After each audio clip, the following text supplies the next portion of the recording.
Hello everyone, my name is Jeff Lyons. I am the principal at Story Geeks.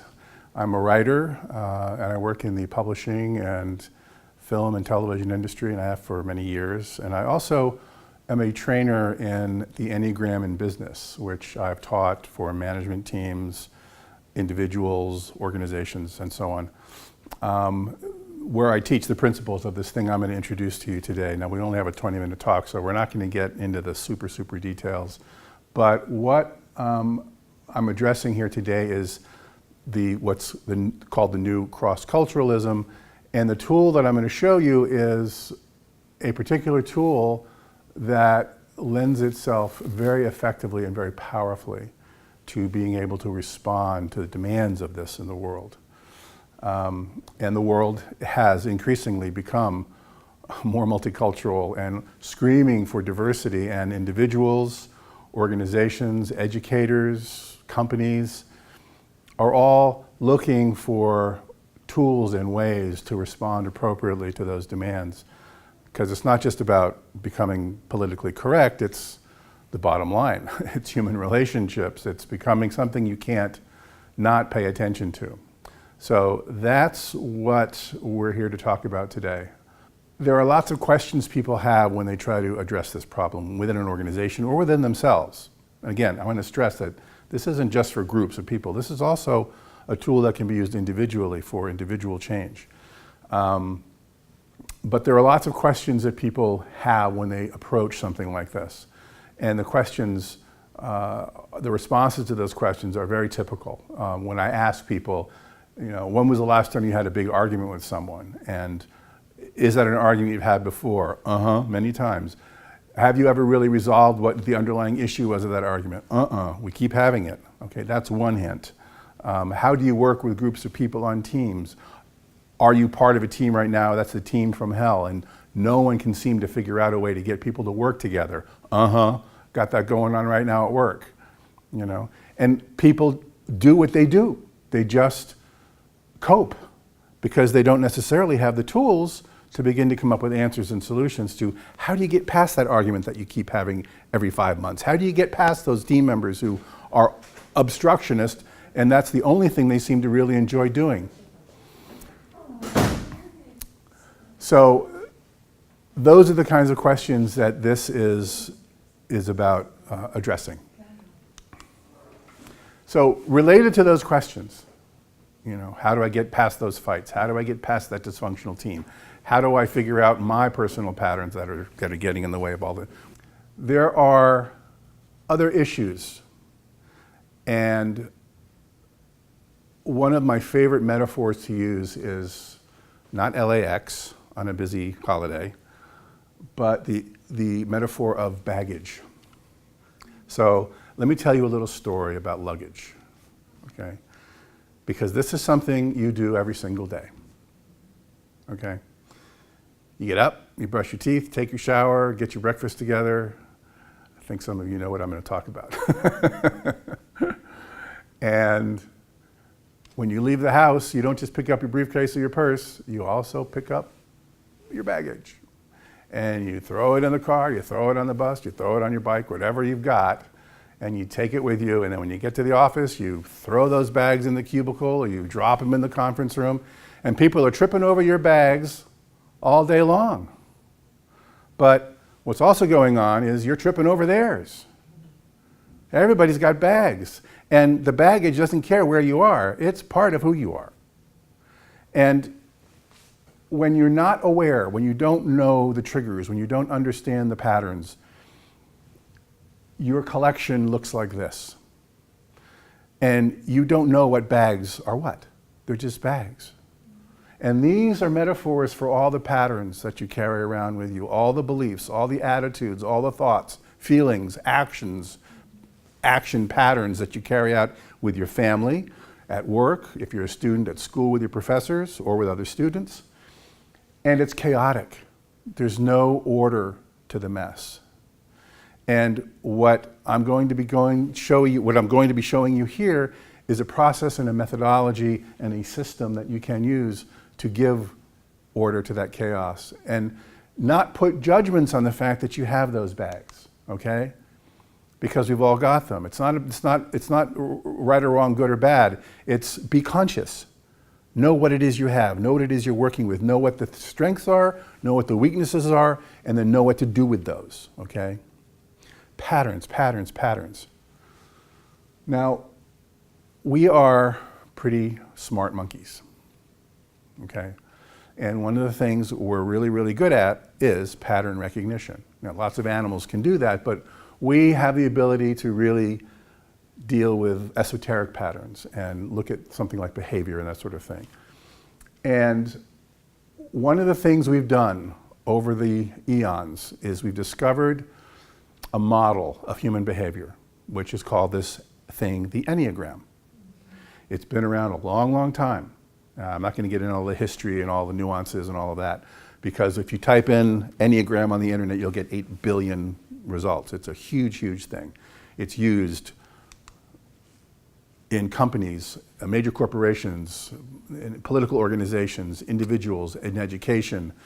Is the book that I'm going to show you a little bit later on, Bringing Out the Best in Yourself at Work, is translated into 11 languages. It is being used internationally. It's a huge, huge thing. And it is a metaphor for us. Somehow we've been able to figure out, watching ourselves all these eons, that we've been able to take this symbol that's been around for a very long time, and people have attached psychological principles and modern ideas of human behavior to it. And in this case, Ginger Lapid-Bogda, who designed this program, applied organizational development principles to it. And all of those numbers there represent the 9 basic styles of how we think, how we feel, and how we act in the world. Everybody falls into one of these 9 categories. Everybody. Doesn't matter what country you're in, doesn't matter what gender you are. And that's what's fascinating about this. It is talk about the new cross-cultural, this is it. It's the same in China as it is in Louisiana. There are cultural nuances you have to be aware of, absolutely. But this is the thing. And what you have in each of those numbers are set patterns, very predictable ones, of how people react. If you have kids, you want to talk to your kids? Learn their Enneagram, because every Enneagram has specific speech patterns, communication filters, pinches and crunches, things that they always will do when they're pushed against the wall. If you know that as a parent, or if you know that as a boss, you know how to manage your people. You know how to manage your kids and get through their filters. That's the power of this thing. This is a simpler way of putting it. The same 9 styles, personality styles, they get broken up into basically these 3 areas. That the top 3 are more concerned about action and relating. The ones 2, 3, and 4 are more concerned with emotion. That's their concern, that's their focus. And then 5, 6, and 7 are more about being in mental process, either as a 7 being very disconnected from mental process, or a 5 being way deep into it, and then 6 somewhere in between. But this is another way of looking at it. And there's a real quick thing we can do. Stand up. This isn't a scientific test, but what can happen is you can very quickly kind of get a sense of where you fall into this system just by doing a very simple thing here. So close your eyes. And just imagine your feet grounded to the ground. And then where does your head automatically, where does your sensation automatically go? What part of your body?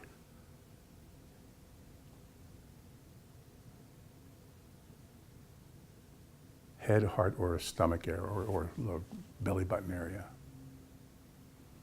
So where does it go? Tell me. And if you don't have a clue, that's okay. Take a guess. Maybe the head? Okay. I was initially thinking feet, but I think that's because I was focusing on... Yeah, I know. That's okay, that's okay. That's okay. But this is a very quick way sometimes that you can find out where on this circle you probably, your core drive actually is. When I say drive, I'm talking about your personality drive. Okay? And ultimately, all this boils down to all these patterns, all these recognitions that we found that we put into this thing called the Enneagram. It all boils down to emotional quotient. You can sit down again.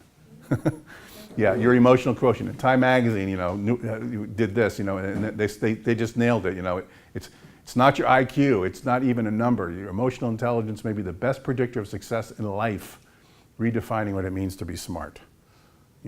That's what the Enneagram is all about, emotional intelligence, which is 80% of your success in life, and IQ is 20%. And you can read the advantages of having a strong EQ. People who are very successful have these qualities going for them. And the Enneagram is a way that you can get in touch with your emotional quotient, whatever degree you've got one, and everybody does have one. And you can see which personality styles on the Enneagram have more challenges with things like self-introspection or self-acceptance or working well with others, that sort of thing. But when you develop these things, you are setting yourself up for success, and the Enneagram is one of the most powerful tools for getting there. One more quickie fun thing I like to do to show you what the Enneagram is all about, whether it's what I'm doing now is true for individuals. It's also true for organizations. Okay? This is you when you're born, blank slate, or the new team just in the forming stage, right? And then the nurse drops you on your head on the operating table after you got born. And then you have your first humiliation in school at the prom where the dress didn't quite fit. And then that first boss who thinks you're a jerk came after you and made sure that you were humiliated at the next big staff meeting. And then, and after a while, here's life. And this is you, or groups, or organizations get like this. And the Enneagram is all about taking this and pulling it back apart, okay? And making it nice, not nice and smooth, but getting rid of restrictions. Now, what's the difference between this and the piece of paper when I first showed it to you? Character, it's got character. Lines of character, okay? That's what the Enneagram brings you to. That's what the Enneagram brings you to with others in relationship. And remember those chaotic bags that you had at the beginning? Once you get this developing, the bags find their places. And you don't have to drop any of them if you don't want to. You know where to put them. You know what's in that bag. You know what this is. Here's my strength for this. Here's my weakness for that. I want to put that down in the corner. I don't even want to bother looking at that one. That's what the Enneagram does with all that baggage, with all those patterns. Okay? This is a great example of multicultural application for this whole process. You don't have to read all these, but this is the basic protocol for handing someone a business card in China. And you can be focused on all of this, making sure you hit all of these bullets, and you'll be very successful at that first meet and greet. But chances are you're going to botch it. And they know you're going to botch it. The deal's not going to go down because you stuffed the card in your back pocket by accident, but they're going to watch for these sorts of details. And if you get them right, great. But if you don't, if you have this going for you, your focus will not be on this necessarily. It'll be on the relationships. It'll be on the people. It'll be on making it count where it counts, because you're dealing with the same Enneagram styles in China you're dealing with here. If you know what their filters are going to be because they're a 1 or a 9 or a 6, you know how to talk to them. You know what pinches they're going to have and what's going to push their buttons for immediate conflict in a conversation. Doesn't matter whether you handle the business card wrong. You've got much bigger problems if you don't know how to talk to them. So that's why this is a very powerful tool for dealing with you got to pay attention to detail. You got to know this stuff too. But if you can walk into that business meeting or that meet and greet and have your Enneagram, you can when you get experience with this, you can figure people out almost immediately just from their body language and their speech patterns. And we talk about that in the classes that we're doing. And that's what this is all about. I'm introducing you. Los Angeles Harbor College is going to be offering a series of 6 classes. A typing class where you learn your type, you learn your personality type. That's mandatory, everyone has to go through that. But then you've got a series of 5 other classes where we go into communication and feedback, conflict resolution, and how the different styles handle conflict.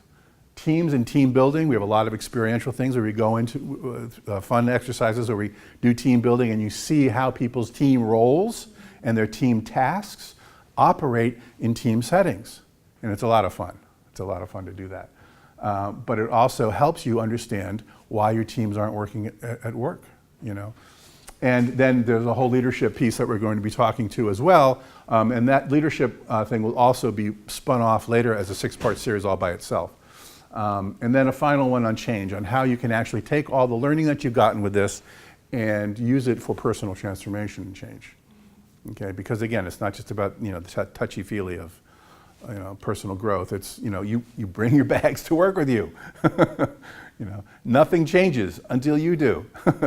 So that's what this is all about. These are the tools that we have. There's a book you get as part of this series, and then this series of 6 tools where you have quick references to all of the nuts and bolts information and so on. So that, and there's a leaflet up here that you can take with you that talks a bit about the program and what we're offering. It will be a fun program. It'll be an engaging program. The only class that's mandatory is the typing class. You can come and go with the other ones as you please. But I think once you start this thing, you'll find that it's really fun and rewarding. And it will pay back in spades in terms of your behaviors and your ability to communicate with the people in your life more effectively. So thank you for your kind attention.